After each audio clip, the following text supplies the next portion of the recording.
ठंड में हरी सब्जी वाला।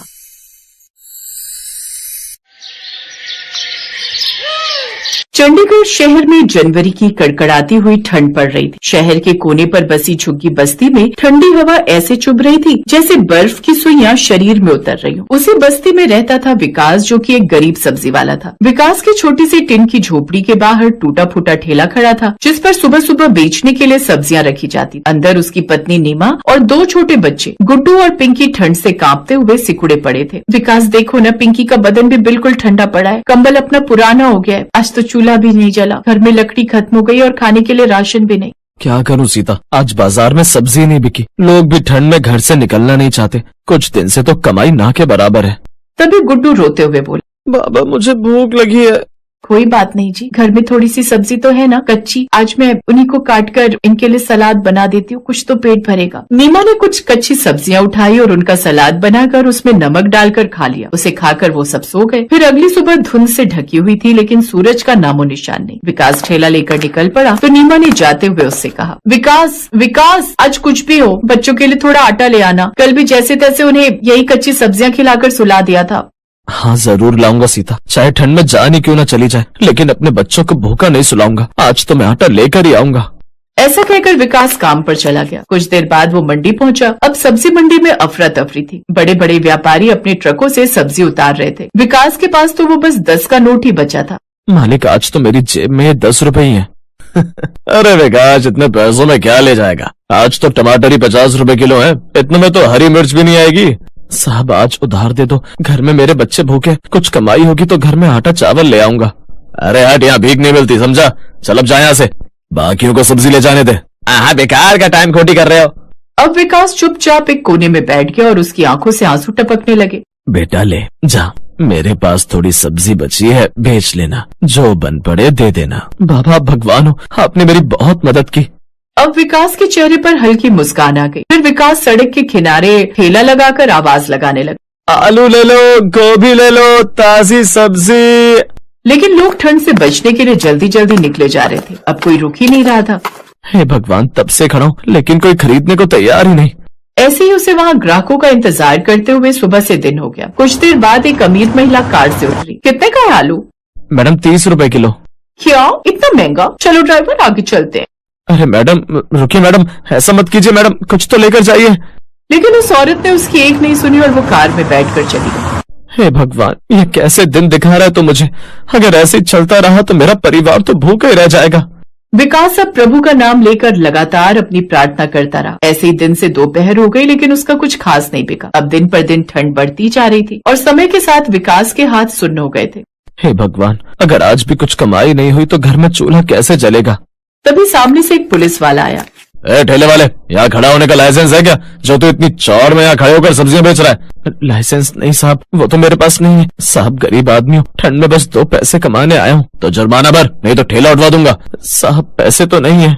उसकी गरीबी को देखकर पुलिस वाले ने उसे माफ कर दिया और वहाँ से चला गया। फिर कुछ देर बाद उसके पास ग्राहक आए, जिससे उसके पास कमाई हुई। फिर शाम के बाद वो अपना ठेला लेकर घर लौट आया। अब उसके हाथ में सिर्फ 1 किलो आटा और कुछ सब्जियां थी। जब वो उन्हें लेकर घर पहुंचा तो वो बड़ा खुश हुआ। अरे आज तो कुछ ले आए। हाँ नीमा, लाया तो, लेकिन आज तो बस इतना ही हो पाया। अब गुड्डू और पिंकी आटा देखकर खुश हो गए। आज रोटी मिलेगी, माँ जल्दी से खाना बना दो ना, बड़ी जोरों की भूख लगी है। हाँ हाँ बच्चों, बस अभी बनाती हूँ। फिर नीमा ने जल्दी से चूल्हा जलाया। ठंड में भी रोटियों की खुशबू से झोपड़ी भर गई। उस रात उन लोगों ने खाना खाया, जिसके बाद वो अपनी उस एक रजाई में सो गए। फिर अगले दिन सुबह वही बूढ़ा किसान फिर आया।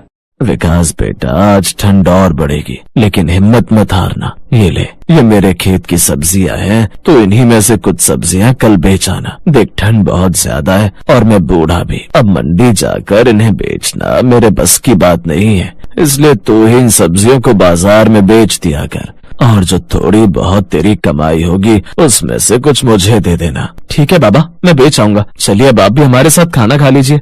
फिर अगली सुबह विकास ने ठान लिया कि वो हार नहीं मानेगा, इसलिए वो बाहर पड़ा रहा। कड़ाके की ठंड की परवाह न करते हुए वो काम पर चला गया और ठेला लेकर जोर जोर से पुकारने लगा, सब्जी ले लो, गरीब का घर चलेगा। उसकी आवाज में एक अजीब सा दर्द था। तभी कुछ देर बाद एक भला आदमी उसके पास। भाई तुम इतनी ठंड में कैसे खड़े रहते हो ठेला लेकर? देखो तो जरा, आज कोई भी ठेला लेकर यहाँ नहीं खड़ा है, बस एक तुम ही अकेले हो यहाँ। साहब, बच्चों की भूख ठंड से बड़ी होती है, एक माँ बाप के लिए। अगर मैं ठंड के डर के मारे घर पर बैठा रहा तो फिर मेरे बच्चों का पेट कैसे भरेगा। ये लो, सारी सब्जी मुझे दे दो। वो क्या है ना, मेरा ढाबा है तो मुझे उसी के लिए सब्जियां चाहिए। और ये रखो कुछ एक्स्ट्रा पैसे, अपने बच्चों के लिए कंबल भी ले जाना। और हाँ, अब से हर रोज मेरे ढाबे के लिए तेरे ठेले से सब्जियां जाया करेंगी, ठीक है। विकास की आंखों में खुशी के आंसू आ गए। कुछ देर बाद उसने सारी सब्जियां बोरी में भरकर उस आदमी को दे दी। भगवान शायद कभी कभी इंसान के रूप में भी आ जाता है। विकास जब कंबल और राशन लेकर लौटा तो नीमा की खुशी का ठिकाना नहीं रहा। भगवान का लाख लाख शुक्र है, आज तो कम से कम मेरे बच्चे अन्न खाएंगे। भला उस आदमी का। हाँ सीता, सच कहूँ तो मुझे आज समझ आया कि मेहनत और सच्चाई कभी बेकार नहीं जाती। बच्चे भी नए कंबल देखकर बड़े खुश हुए। ये बाबा, अब तो नया कंबल भी आ गया, मतलब अब तो हमें बिल्कुल भी ठंड नहीं लगेगी। हाँ माँ, जब तक तुम खाना बनाओ तब तक हम इस नए कंबल में आराम कर लेते हैं। बाबा, अब ठंड नहीं लगेगी। हाँ मेरे बच्चों, अब तुम्हें बिल्कुल ठंड नहीं लगेगी। नीमा, मैं अभी आता हूँ। विकास उस किसान के घर गया और उसे आधे पैसे दे दिए। ये लीजिए बाबा, आपकी मेहनत की कमाई। जीता रह बेटा, अब से तू रोज आकर मेरे खेत से सब्जियां ले जाया कर और जब मर्जी हो तब पैसे दे जाना, ठीक है बाबा। फिर विकास कुछ देर बाद घर लौट आया। उस दिन के बाद विकास ने बाबा के खेत से सब्जियां लेकर बेचना शुरू कर दिया। ठंड की उस रात विकास ने सीखा कि जिंदगी चाहे कितनी भी कठिन हो, हिम्मत और मेहनत से हर मुश्किल पार की जा सकती है। गरीबी और ठंड ने उसे तोड़ा जरूर, लेकिन उसके हौसले ने उसे जीतना सिखा दिया।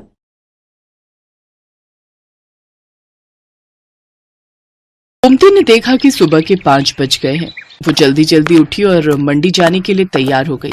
उठ गई गोमती? हाँ, और सुनो, मैं सब्जी लेने मंडी जा रही हूँ। तुम ब्रेड और दूध बंटी को बोल देना, ले आएगा। चाय ब्रेड खाकर ही दवाई लेना। हाँ हाँ ले लूंगा, तू भी ध्यान से जाना। गोमती का पति किशन बीमार रहता था, इसलिए घर का खर्च चलाने के लिए गोमती सब्जियां बेचने लगी। गोमती सुबह सुबह की ताजी सब्जी खरीदने के लिए बड़ी मंडी जाने लगी। गोमती ताजी सब्जियां खरीद कर लाती और बाजार में ताजी सब्जी का ठेला लगाती। सभी ग्राहक जानते थे कि गोमती बड़ी मंडी से ताजी सब्जियां लाती है, इसलिए सुबह सुबह गोमती के ठेले पर सब्जी खरीदने के लिए ग्राहकों की भीड़ लग जाती थी। 1 किलो आलू, प्याज, टमाटर और हाँ, आधा किलो करेला, भिंडी और अरबी भी कर दो। 1 किलो खीरा निकाल देना। हाँ हाँ, अभी कर देती हूँ। तभी एक औरत गोमती के पास आती है जिसका नाम मेघा था। वो गर्भवती थी और सुबह सुबह टहलने के लिए निकलती थी। मेघा का नियम था, वो गोमती से ताजी सब्जियां लेती हुई ही घर जाती थी। गोमती, मैंने तुम्हें कच्चे आम बोले थे, लाई हो क्या?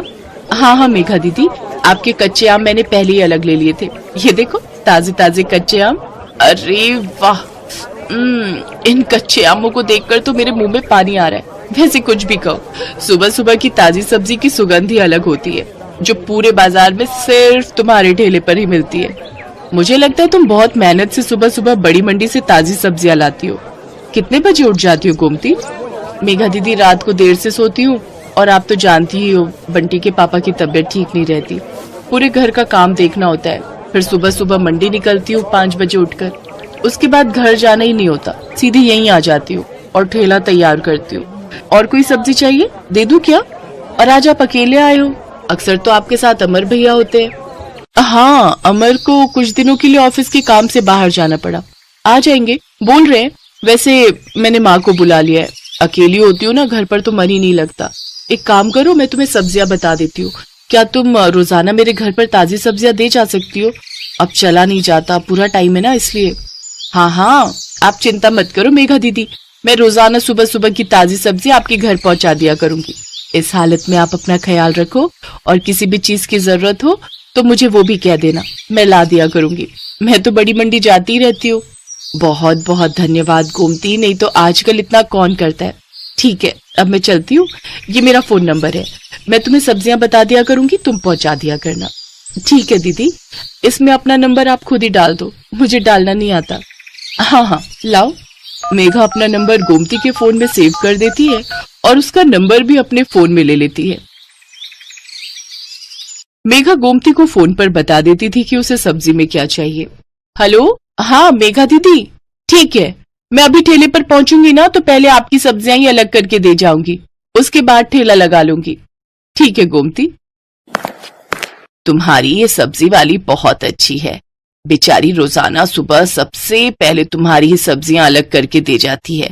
इसकी दी हुई भिंडी मैंने कल काटी थी, एक भिंडी खराब नहीं निकली, सब ताजी कच्ची कच्ची भिंडी थी। हाँ माँ, बहुत अच्छी है गोमती, पर बेचारी का पति बीमार रहता है, 3 छोटे छोटे बच्चे हैं, अकेले ही सब्जी बेचकर घर का गुजारा कर रही है। गोमती सच में बहुत अच्छे स्वभाव की थी, ये बात मेघा और उसकी मम्मी जानते थे। एक दिन बहुत तेज बारिश हो रही थी, सड़कें पानी से भर गई थी, निकलने का भी कोई रास्ता नहीं था। गोमती सब्जियां तो ले आई थी पर ठेले पर नहीं लगा रही थी।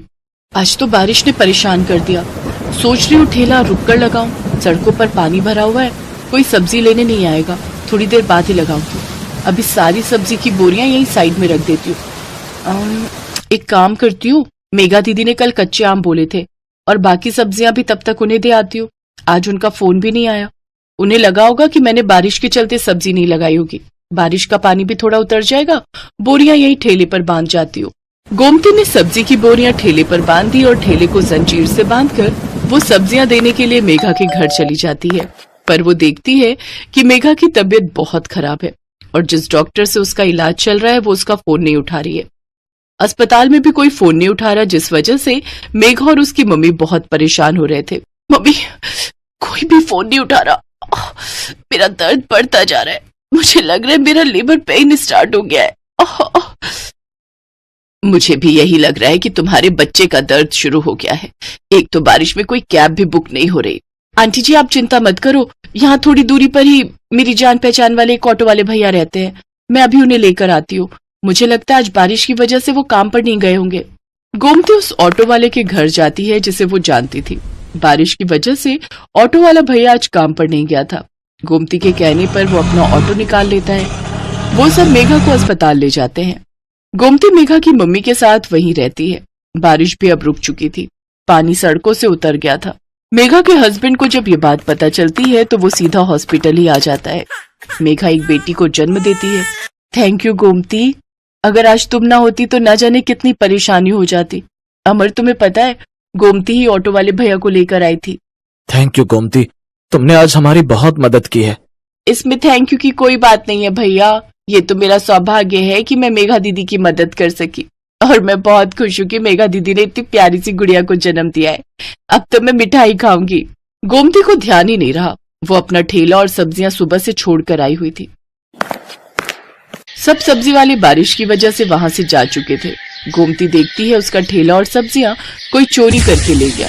गोमती बहुत रोती है। ये बात जब मेघा और अमर को पता चलती है तो वो गोमती की मदद करते हैं।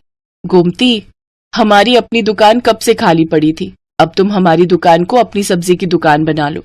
अब से तुम दुकान पर बैठकर सब्जी बेचा करो और टेंशन मत लो, हम तुमसे दुकान का कोई किराया नहीं लेंगे, तुम आराम से अपनी सब्जी की दुकान चलाओ।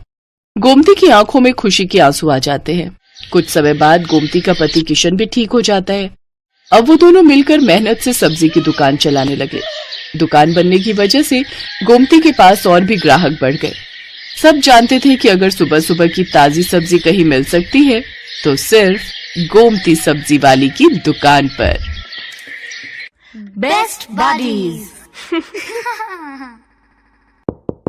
Hello friends, Thanks for watching this video. अगर आपको ये वीडियो पसंद आया है तो प्लीज लाइक, सब्सक्राइब, कमेंट्स करें इस वीडियो पर और हाँ, शेयर करना भी ना भूलें। और भी मजेदार वीडियो देखने के लिए नीचे दिए गए बेल आइकॉन को दबाएं। देखते रहिए बेस्ट बडीज।